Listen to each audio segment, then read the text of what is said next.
Hello, I'm Scott Abernathy, owner of Reliant Property Management, serving the greater Middle Tennessee area, including Murfreesboro, Smyrna, Laverne, and the Nashville area. I believe that every landlord needs a CEO to run their landlording business, and I am that CEO. The other day I was given a presentation to other property managers. It was a presentation on basic policies and procedures. And a very common question that I get in my presentations is, how do you screen your applicants? You know, screening is a complicated thing, and it's really up to you to determine what you need to know. What I find whenever I get landlords one-on-one is I find that they really don't do much screening at all. Some of them don't do any screening. They just say they're doing screening. The screening that they do is rudimentary. And if you've watched any of my videos, you already know that I believe improper screening is the single largest mistake that a landlord makes. So the first thing you need to do whenever you decide to set your screening up is identify what is important to you. You need to know what you need to know for your business. The next, you need to identify a good screening provider. There are literally hundreds of them online.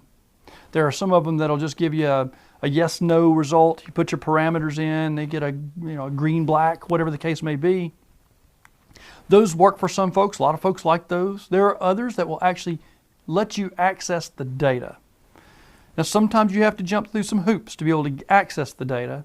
In my opinion, it's worth it.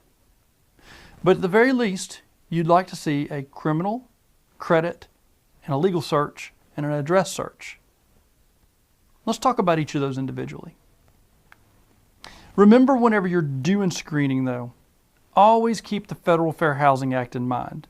If you're unfamiliar with the Federal Fair Housing Act, or it's been a while since you've looked into it, I encourage you to get some updated training because it does change frequently. The bottom line on fair housing though is you must treat everybody equally. Treat them all the same.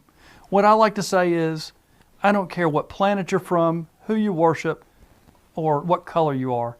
You're qualified or you're not qualified.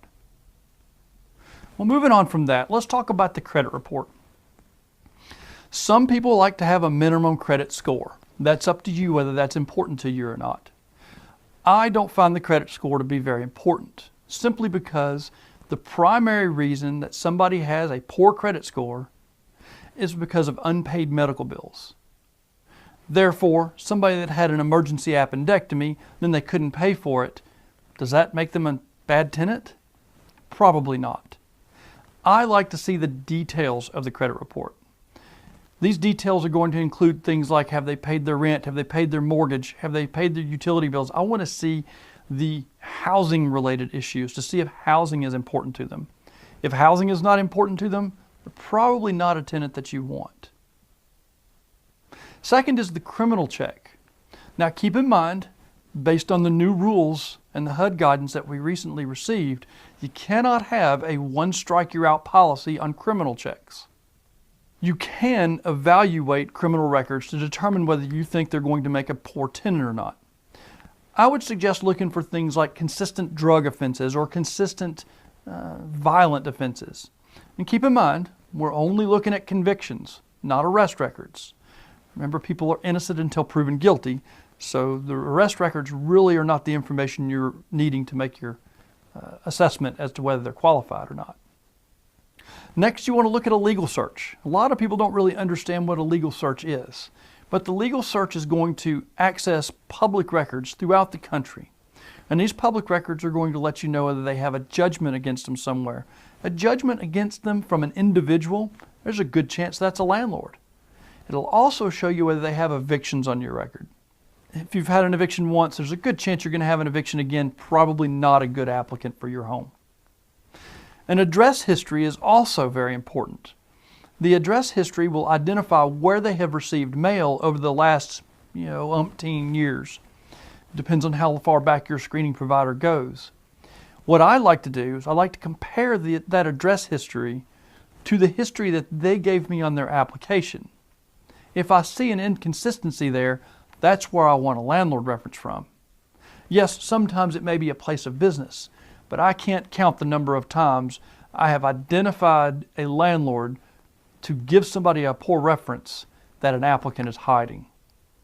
Don't forget that address history. It's good research. And finally, probably my favorite part of the whole screening process is very simple and costs almost nothing. And it's what I call the drive-by survey. That's where you literally climb into your car, drive out to the property that the applicant lives in right now, and knock on the door.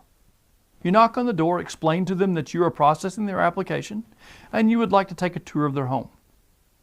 Now, overlook normalcies. You're going to overlook, they may be living in boxes because they're moving, or it's not going to be spotless. Remember, you're showing up unexpected. So overlook that kind of stuff. What you want to see is, are there holes in the walls, Kool-Aid stains in the carpets, junk thrown out the yard? Has the yard been taken care of? Chances are, if they're a slob now, they're probably going to be a slob in your house. You probably don't want them in that case.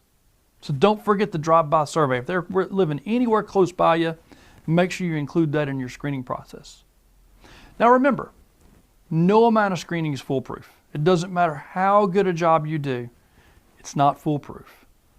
You cannot screen out every possibility. You can't screen out something like somebody losing a job or a death in the family, cancer.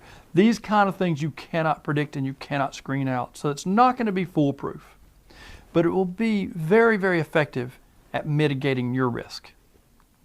Now, if I can help you in managing your property right here in the Middle Tennessee area, please reach out to me.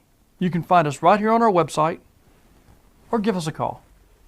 I look forward to serving you in your real estate needs.